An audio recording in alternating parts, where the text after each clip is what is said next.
Romanos, carta de Paulo aos Romanos e a nós, também gentios.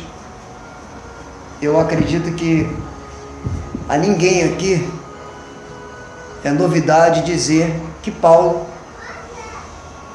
foi separado pelo Senhor Jesus Cristo, depois da ressurreição dele, pelo poder de Deus, pelo Espírito Santo.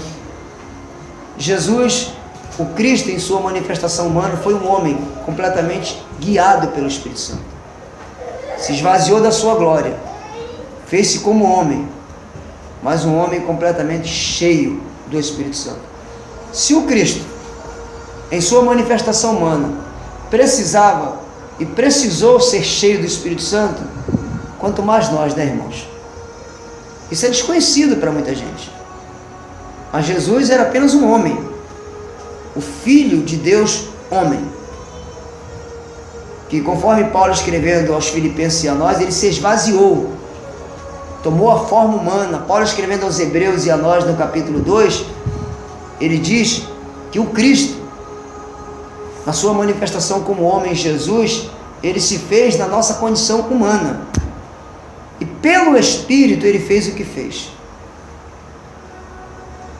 Jesus nada faria senão pelo Espírito Santo.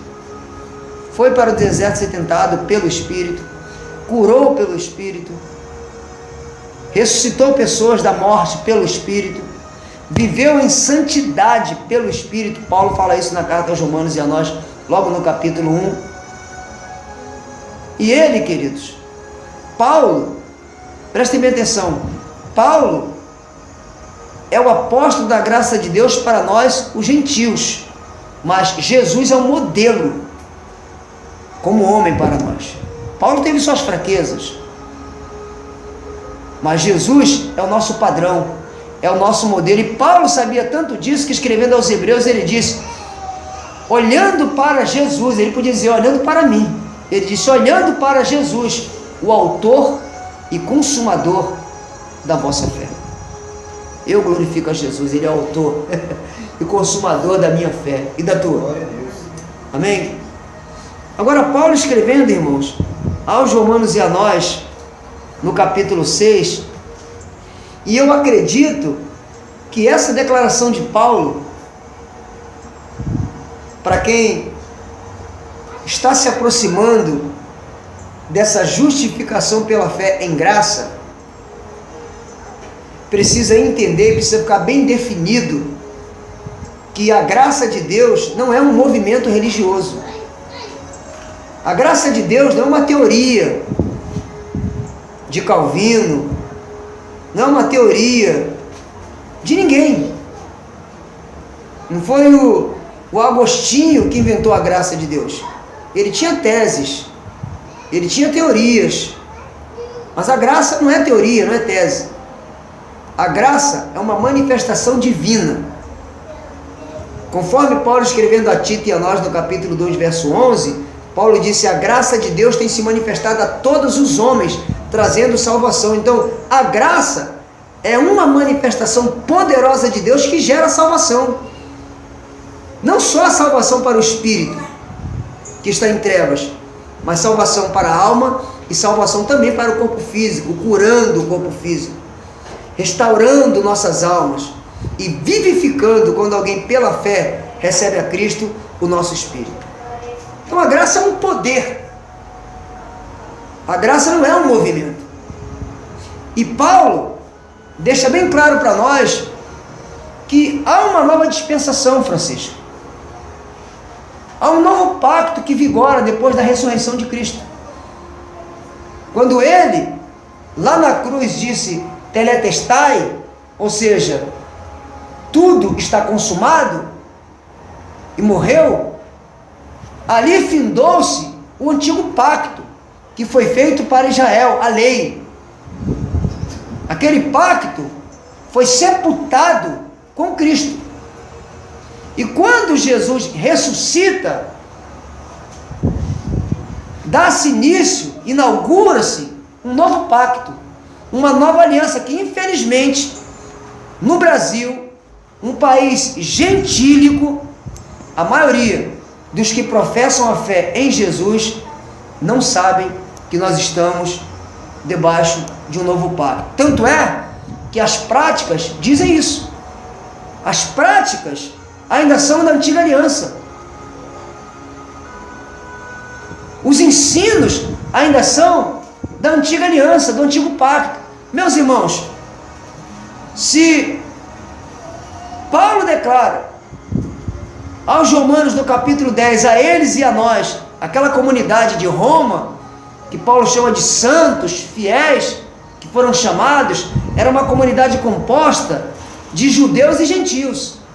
E Paulo diz para eles e a nós que o fim da lei é Cristo, para a justificação de todo aquele que nele crê, significando dizer que nós não precisamos mais de obras externas. O batismo para quem nasce de novo é o batismo na morte de Cristo.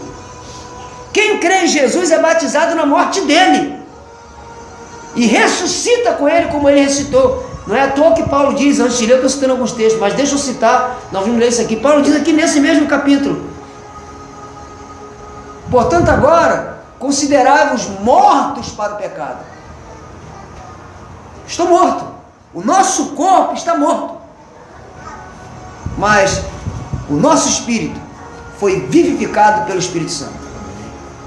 Aí Paulo vai dizer assim, olha aí, então nós precisamos entender, Pedro, precisamos entender, viver e pregar, que nós agora estamos debaixo de uma nova aliança. E Paulo não iria mentir a respeito disso.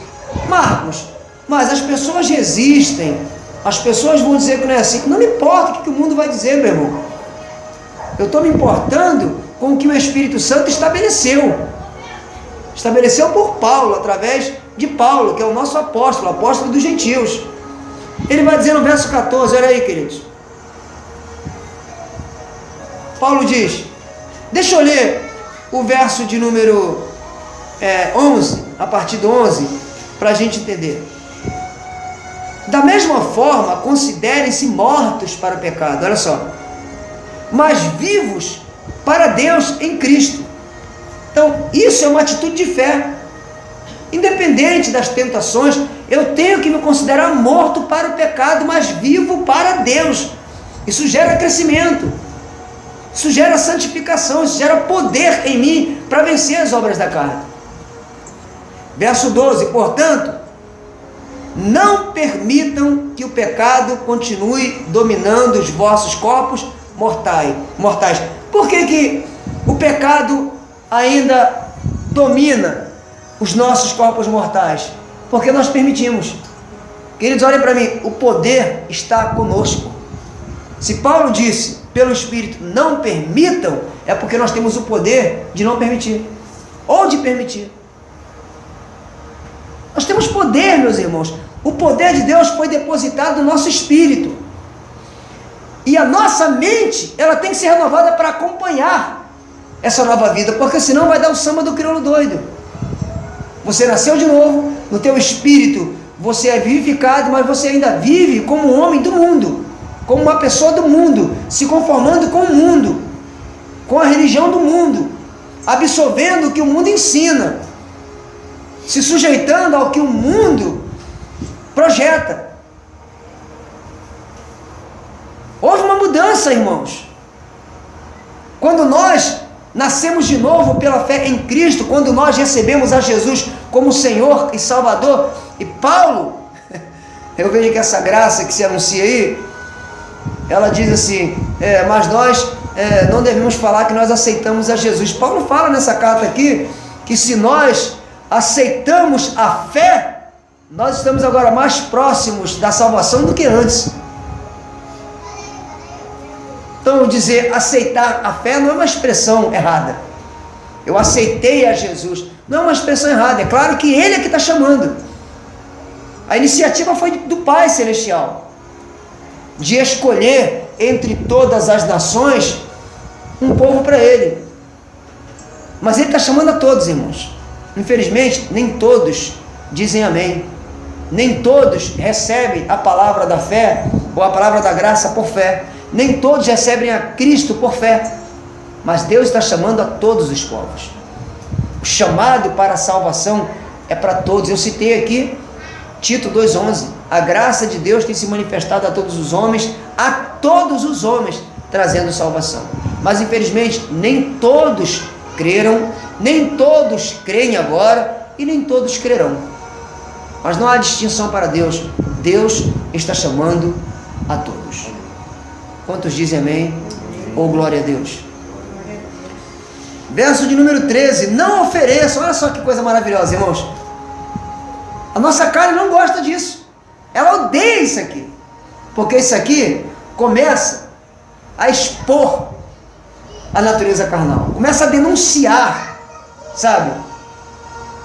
Os feitos da natureza carnal. Ela começa a se sentir ameaçada. Mas essa é a verdade para nós que nascemos de novo. Nós não podemos nos conformar com outras coisas. Porque senão vai ser um salvo ainda sendo dominado pela natureza carnal. Se manter a fé até o final em Cristo, está salvo, mas vai ter problemas aqui nessa jornada terrena. Vai ter vergonha, vai ter degradação, vai sofrer disciplina, vai sofrer correção do pai e pode sofrer até açoite, e esse açoite pode levar até o óbito. Então é o tempo de nós acordarmos, meus irmãos. Não é à toa que Paulo diz aos Efésios e a nós: desperta tu que dormes, levanta-te dentre os mortos e Cristo te esclarecerá. Verso 13: não ofereçam os membros do corpo de vocês ao pecado. Eu pergunto a vocês, em graça, nessa dispensação, é permitido nós andarmos no pecado? Nós podemos andar de qualquer jeito? Podemos assumir aquela velha vida ainda, deixar? Porque eu estou falando de carnalidade. Eu não estou falando de padrão de vida. Eu não estou falando de você errar por conta de alguma carnalidade, ainda exercer o domínio. Isso é uma coisa.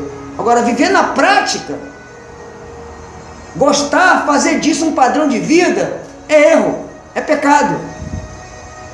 Agora, há carnalidades em nós que precisam ser mortificadas, porque vai atrapalhar a nossa jornada em Cristo, vai bloquear o nosso crescimento espiritual, vai nos levar a atrasos.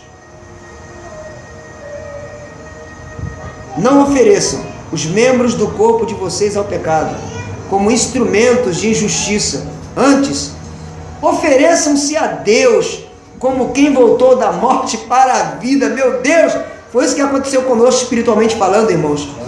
E ofereçam os membros do corpo de vocês a Ele, como instrumentos de justiça. Agora, aqui está o que eu queria ler com vocês, o verso 14.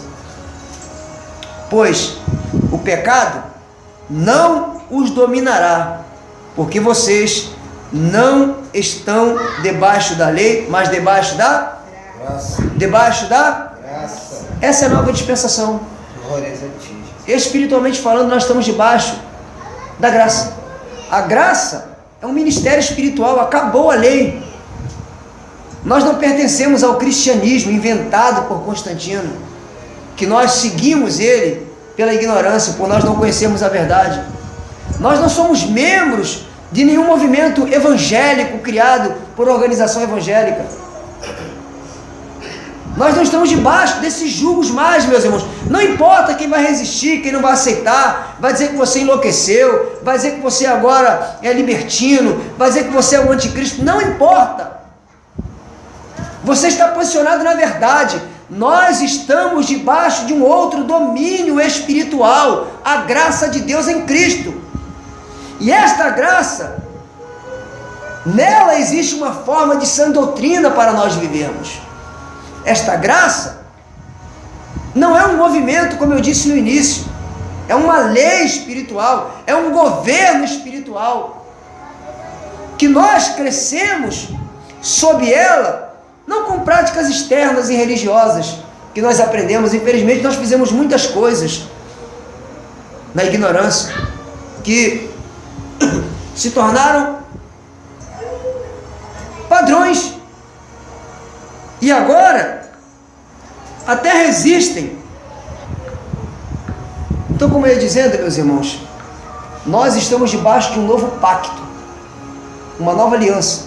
E nós precisamos agora, entendendo, discernindo que nós estamos debaixo de um novo pacto, nós precisamos conhecer qual a forma de edificação sob este novo pacto, a graça. E repito, não é um pacto de obras externas, não é um pacto de rudimentos do judaísmo, não é um pacto de invenções do cristianismo, nem de práticas e ensinos dos movimentos evangélicos. A graça de Deus é um pacto de práticas espirituais. E essas práticas espirituais e dons espirituais que nós recebemos do Espírito Santo, se praticados, nos levarão à edificação, ao crescimento, ao fortalecimento. Irmãos, para Paulo, o apóstolo da graça de Deus para nós os gentios, e também para os outros apóstolos da circuncisão, como Pedro, Tiago e João, para eles era comum a manifestação de milagres. Eu não estou falando de mandrake, de treta, o que acontece aí na mídia, esses testemunhos comprados, muito pouco, mas muito pouco disso, se for verdade, é muito pouco. Esses homens, era comum para eles ver a manifestação do Espírito Santo ressuscitando mortos, purificando leprosos, pessoas sendo libertas de domínios espirituais. Por que não acontece? Não acontece porque o poder que está dentro dos salvos não está sendo exercido. E para piorar, se levanta um grupo agora, em nome de graça, para dizer que o diabo foi aniquilado, do jeito que o bicho gosta. Irmãos, nós precisamos seguir o conselho de Paulo a Timóteo e a nós. Exercita-te a ti mesmo na piedade. Piedade é graça, piedade é vida com Deus. Mas a religião nos roubou isso. Nos tornamos membros, trabalhadores para uma obra de homens, para algo que alguém construiu, e nisso nós vamos, detendo anos e anos, e uma insatisfação aqui dentro arde. O Espírito Santo vai dizendo, está errado. Aí você não sabe discernir, mas você fica naquela, tem alguma coisa errada, não está certo, está faltando alguma coisa. Mas nós ficamos ali, anos e anos, patrocinando a religião, anos e anos, fortalecendo a divulgação daquilo que não é evangelho, que se chama evangelho, mas não é evangelho, e nós sabemos disso quando nós confrontamos com as verdades espirituais da graça reveladas a Paulo para nós. Aí nós descobrimos que aquilo nunca foi a verdade do evangelho para nós. Aí dá vontade de chorar, meu irmão. Nós somos tomados de uma tristeza, uma decepção.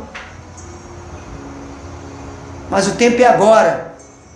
O Espírito Santo está nos levantando agora. Não vamos perder essa chance de nós sermos edificados sob a graça pelo Espírito Santo e de levarmos outros, muitos outros, eu quero profetizar pelo Espírito Santo, muitos outros a serem edificados pelo Espírito em graça sobre o único fundamento existente, Jesus Cristo, e este ressuscitado pelo poder de Deus. Quantos dizem amém? Amém, amém. Então nós agora estamos debaixo, Francisco, Pedro, Sandro, Sônia, Paulo, Marlene, Marcos e tantos quantos me ouvirem, nós estamos debaixo de um novo pacto, um pacto espiritual, que só acha estranho. Por quê? Porque já está há muitos anos na religião. Não foi diferente comigo, meus irmãos. Eu venho me entregando ao Espírito Santo sob a graça desde 2007, 10 anos, nós vamos ir para 11 anos, mas é um processo. Mas eu tenho dito para todos, é um processo que pode ser acelerado ou retardado, depende da nossa dedicação, depende da nossa entrega, depende do tempo que eu passo com o Espírito Santo, porque a quem mais eu dou o meu tempo, mais se tornará o Senhor na minha vida. E Paulo fala disso aqui mesmo, nesse capítulo, quando ele diz: a quem você se entrega, a este a que você se entrega, se torna o teu Senhor. Então, se eu me entregar às coisas da carne, me referindo aos desejos da carne e à religiosidade, que é obra da carne, que está aí, isso aí é obra da carne, não é obra do Espírito Santo, não. Se fosse obra do Espírito Santo, todo mundo estava falando a mesma coisa. Não é a obra do Espírito Santo. Isso é uma Babel, é uma confusão. Então, se nós acelerarmos o processo, entendendo sobre a oração em línguas para edificação pessoal, entendendo sobre a renovação da mente, para nós andarmos ajustados, para a nossa alma estar alinhada com essa nova vida, a deficiência na fé de muitos irmãos do Brasil, da maioria, é essa. A enfermidade que se tem na fé é essa, é que a mente não está sendo renovada com a revelação da graça. Estão implantando na mente Moisés, Elias, Davi, Eliseu. Aí mistura, diz que Mateus, Marcos, Lucas e João é evangelho, não é, são livros históricos. Porque para nós, o evangelho, o Novo Testamento, começa nas cartas de Paulo, porque ele recebeu a revelação da graça para nós. Mateus, Marcos, Lucas e João ainda é aquele contexto do Cristo em sua manifestação humana no território de Israel. Não tem nada a ver conosco. Então é por isso que eu tenho dito, nós não seguimos a Jesus de Nazaré, nós não seguimos a Jesus o Galileu, nós não seguimos a Jesus o filho de Davi, nós seguimos ao Filho do Deus vivo que ressuscitou, o Cristo ressuscitado. É a este que nós seguimos. Agora, graças a Deus que nós temos a narrativa desses livros, para nós olharmos, sabe, qual era o proceder do Cristo em sua encarnação humana. Exemplar, ilibado, sem contestação. Ele nunca pecou, como disse Pedro, e dos seus lábios nunca saiu engano. Então esse é o padrão. Só que nós não o conhecemos mais segundo a carne, como Paulo escrevendo aos Coríntios e a nós no capítulo 5, ele diz: embora, Paulo disse, nós tenhamos conhecido ele segundo a carne, ou seja, da forma humana, agora já não o conhecemos mais assim. Ele ressuscitou. Ele está à destra do Pai nas regiões celestiais, e o ministro desse novo pacto agora na terra chama-se Espírito Santo. Maravilhoso Deus. E eu vou mostrar para vocês isso na segunda carta que Paulo escreveu aos Coríntios e a nós, no capítulo 3.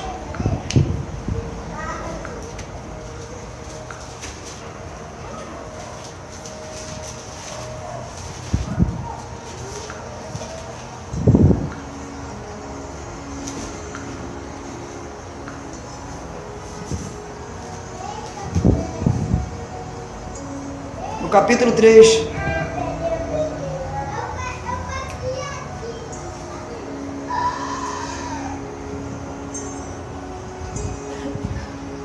verso 5, verso 4, melhor compreensão: tal é a confiança que temos diante de Deus por meio de Cristo. Não é por meio da religião, irmãos, não é por meio de uma doutrina inventada por homem nenhum, é por meio de Cristo essa confiança que nós temos.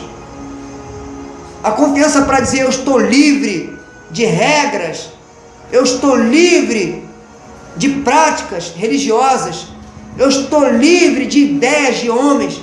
Não importa se vem em nome de Deus, em nome de Bíblia, não importa. Não importa pegar textos da Bíblia e coisas que já entraram em estado de caducidade, já entraram em estado de obsolescência, não é mais necessário, não importa. A minha confiança está em Cristo. Ele cumpriu tudo. Ele jejuou por mim, ele foi batizado por mim, ele ceiou por mim. Eu estou olhando para Cristo. Agora, quem quiser fazer e seguir as práticas, que sigam. Eu vou olhar para Cristo. Eu vou seguir o padrão da graça de Deus. O batismo é na morte de Cristo. Ele morreu, eu morri com Ele. Ele ressuscitou, ressuscitado com Ele eu estou. Isso é pela fé, meus irmãos. É o que Paulo diz. É o que a maioria dos nossos irmãos do Brasil não entenderam. O relacionamento com Deus, o Pai, em Cristo, neste novo pacto, a graça de Deus é pela fé.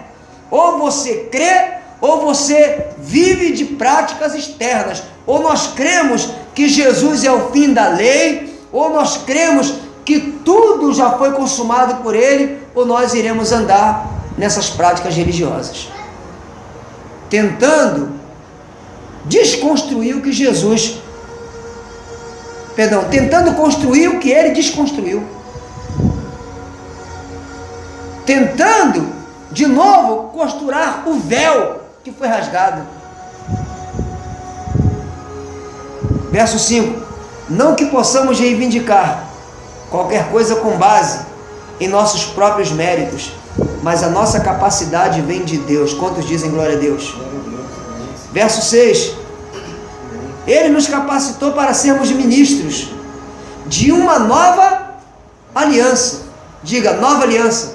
Nova aliança. Diga, nova aliança. Nova aliança. Então, se Paulo, meus irmãos, menciona, cita a respeito de uma nova aliança, isso significa dizer que a antiga já foi, acabou.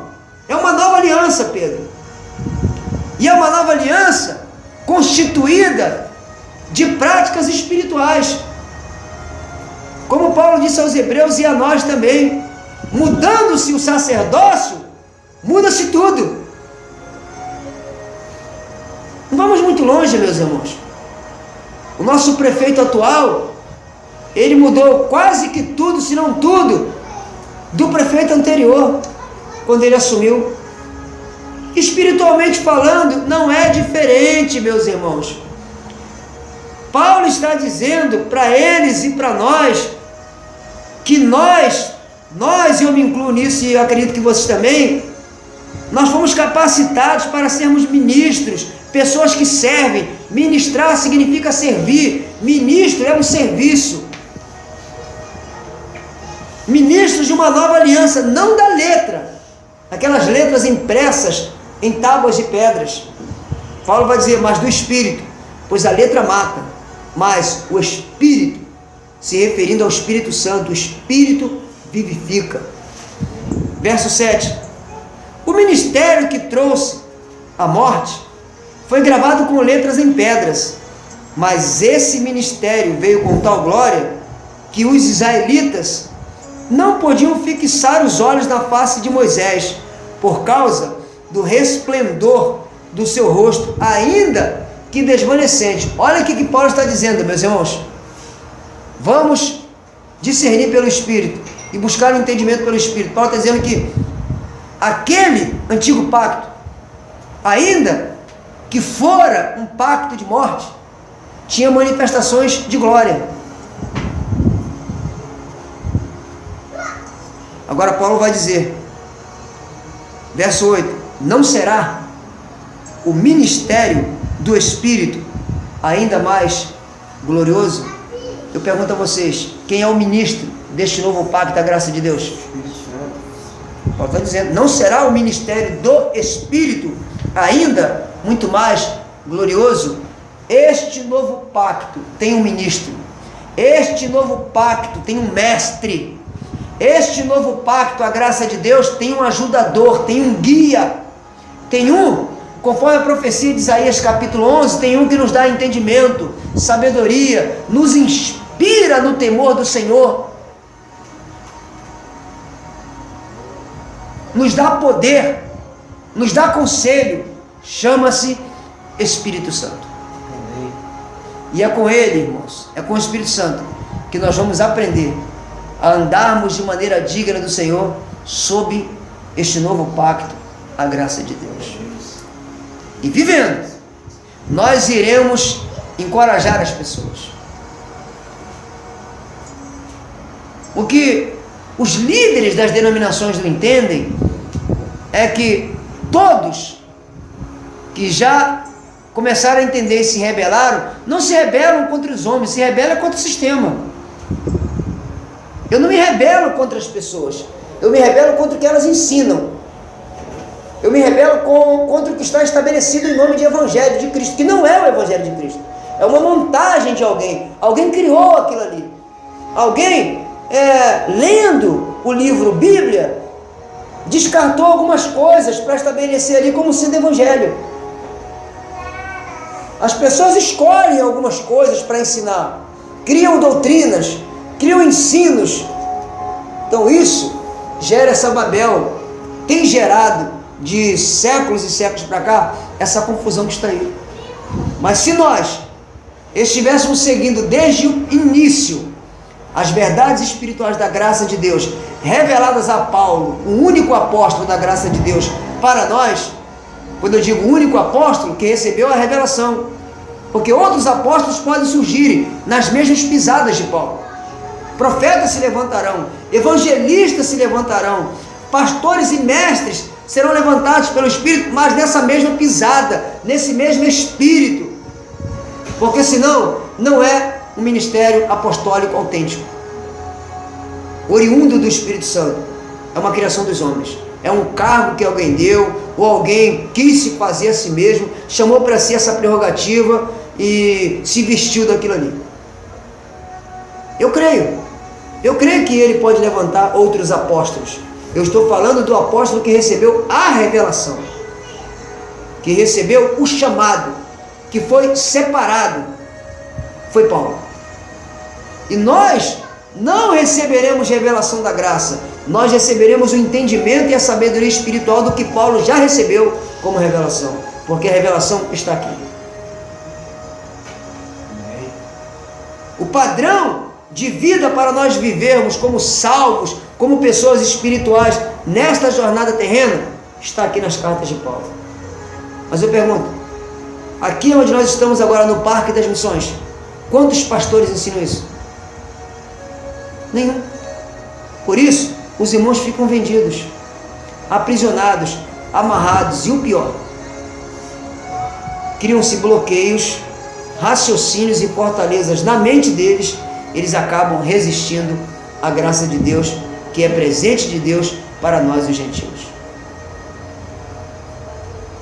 É isso que tem acontecido, meus irmãos. Então, eu quero que vocês saiam daqui nessa tarde com essa palavra imprimida no espírito e na mente de vocês. Nós estamos sob um novo pacto. Nós estamos sob uma nova aliança, um novo ministério, chamado Graça de Deus em Cristo. Nós não estamos sozinhos, não. Quando nós entendemos, irmãos, que o ministro deste novo pacto é o Espírito Santo e nós cremos nele, pode ter certeza, o homem não vai mais controlar você. O homem não vai mais controlar a tua alma, porque você vai saber, você vai contestar com qualquer um, vai resistir a qualquer um, porque quem ousará se colocar maior do que o Espírito Santo na terra? Não tem. Nós temos um ministro, Francisco. Nós temos um mestre neste novo pacto, é o Espírito Santo. Lamento dizer-lhes que a falta de comunhão com o Espírito Santo estão fazendo muitos salvos andar de maneira independente e criando o que estão criando aí. Então eu digo a vocês, sejam bem-vindos ao ministério do Espírito Santo, a graça de Deus. Amém? Eu acredito que é o suficiente para a gente começar a meditar. Eu quero encorajar vocês, leiam, releiam, 1, 2, 10, 20, 30, 100, 1000 vezes se puder. Nós precisamos nos fortalecermos do entendimento da graça de Deus. E quando a graça se tornar inerente em nós, quando se tornar, estiver arraigada em nós, aí não vai precisar de esforço nenhum para falar. Sua conversação vai ser sua mensagem, porque a graça está inerente na tua vida, no teu proceder, nos teus pensamentos, no teu falar, no teu comportamento. Assim será, meus irmãos. Amém? Vamos orar e agradecer ao Pai. Vamos agradecer ao Pai. Senhora Maria, agradeça ao Pai, minha filha.